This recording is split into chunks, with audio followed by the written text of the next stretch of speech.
ចេះស្អីជប៉ុនចេះស្អីចេះបង្កើតអ្វីថ្មីឯងចំពោះកំណត់ឆ្នៃប្រឌិតកម្ពុជាសូមដើរលឿនមួយជំហានហើយបច្ចេកវិទ្យាដើរលឿនពេកហ្នឹងសូម្បីតែយុវជនតាមអត់ទាន់ហងតាមរហូតដល់កើតសតិអារម្មណ៍ទៀតព្រោះតែមួយថ្ងៃហ្នឹងសូម្បីតែពាក្យថា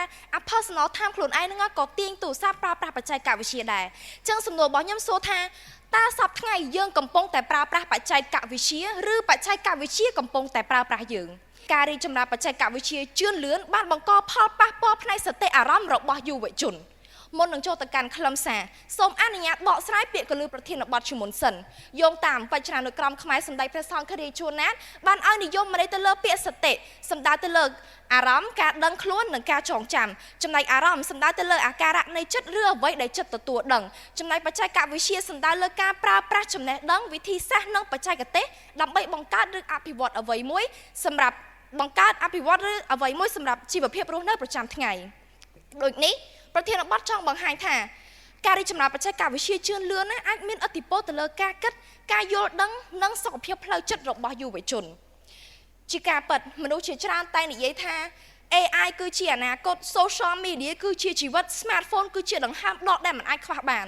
នេះខ្ញុំមិនបដិសេធទេតែក៏មិនយល់ស្របទាំងស្រុងដែរបច្ចេកវិទ្យាមិនមែនជាសត្រូវរបស់មនុស្សឡើយវាបានធ្វើឲ្យការអប់រំកាន់តែទូលំទូលាយការទំនាក់ទំនងកាន់តែលឿនការស្រាវជ្រាវកាន់តែងាយស្រួលនិងបង្កើតឱកាសថ្មីៗសម្រាប់យុវជនប៉ុន្តែគ្រប់ការរីកចម្រើនទាំងអស់តែងតែមានតម្លៃដែលត្រូវបង់ហើយតម្លៃដែលយុវជនកំពុងបង់មួយចំនួនមិនមែននៅលើលុយតែមួយមុខទេគឺសុខភាពផ្លូវកាយនិងសតិអារម្មណ៍ផ្លូវចិត្តរបស់ពួកគេផ្ទាល់តែម្ដងចំណុចទី1ការប៉ះពាល់ចំណុចទី1ប៉ះពាល់ទៅដល់ការញៀននឹងប្រើប្រាស់បណ្ដាញសង្គមនិងអារម្មណ៍រីករាយរយៈពេល1ផ្លែតរាល់ពេលដែលយើងទទួលបានការ like ការ share ឬក៏ comment notification ប្រព័ន្ធរង្វាន់ខួរក្បាលរបស់យើងឬហៅថា reward system នឹងបញ្ចេញសារធាតុ dopamine ដែលផ្ដល់អារម្មណ៍រីករាយ1ផ្លែតអារម្មណ៍នេះនឹងធ្វើឲ្យយើងចង់ត្រឡប់ទៅមើលម្ដងហើយម្ដងទៀតនេះហើយជាមូលហេតុដែលមនុស្សមួយចំនួនក៏តែងនិយាយថាខ្ញុំមកទៅ5នាទីមានណា1ម៉ោងទៅ2ម៉ោងអីដាច់ពិតចំណុចទី2ផលប៉ះពាល់ដល់សុខភាពផ្លូវចិត្តយោងតាមរបាយការណ៍ WHO Europe ឆ្នាំ2024អត្រានៃការប្រើប្រាស់បណ្ដាញសង្គមបែបបង្កបញ្ហាបានកើនពី 7% ក្នុងឆ្នាំ2018ទៅ 11% ក្នុងឆ្នាំ2022ការប្រើប្រាស់បណ្ដាញសង្គមលើសកម្រិតបានភ្ជាប់ជាមួយនឹងការគេមិនគ្រប់គ្រាន់ការថប់បារម្ភការធ្លាក់ទឹកចិត្តនិងការធ្លាក់ចុះនៃលទ្ធផលសិក្សានេះបង្ហាញថាបណ្ដាញសង្គមមិនមែនតែផ្លាស់ប្ដូររបៀបរស់នៅរបស់មនុស្សទេប៉ុន្តែថែមទាំងប៉ះពាល់ទៅដល់ការគិតនិងការគ្រប់គ្រងអារម្មណ៍របស់យុវជនផងដែរចំណុចទី3ការប្រៀបធៀបខ្លួនឯងបញ្ហាមិនមែនស្ថិតនៅលើ Facebook ឬនៅ TikTok ហ្នឹងទេគឺស្ថិតនៅលើអាយើងប្រៀបធៀបខ្លួនឯងនឹងតែម្ដងនៅលើបណ្ដាញសង្គមមនុស្សជាច្រើនតែងតែបង្ហាញពីភាពជោគជ័យស្នាមញញឹមនិងពេលវេលាដ៏ស្រស់ស្អាតមនុស្សតិចណាស់ដែលបង្ហាញពីអាការឈឺចាប់ការបរាជ័យនិងទឹកភ្នែកដូច្នេះយើងទាំងអស់គ្នាគឺកំពុងតែប្រៀបធៀបជីវិតពិតរបស់យើងទៅនឹងរូបភាពដែលគេជ្រើសរើសនឹងបង្ហាញនេះហើយជាមូលហេតុដែលយុវជនបាត់បង់ទំនុកចិត្តក៏ដូចជាគិតថាខ្លួនឯងល្អគ្រប់គ្រាន់ no enough ហ្មងចំណុចទី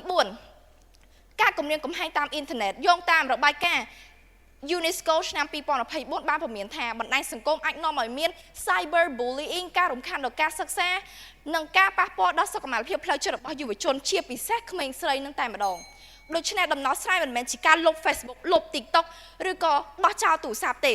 គឺយើងត្រូវអភិវឌ្ឍទៅលើជំនាញសំខាន់3ទី1 digital literacy គឺការប្រើប្រាស់ព័ត៌មាន digital ដែលការគិតពិចារណាទី2 digital well being គឺការប្រើប្រាស់បច្ចេកវិទ្យា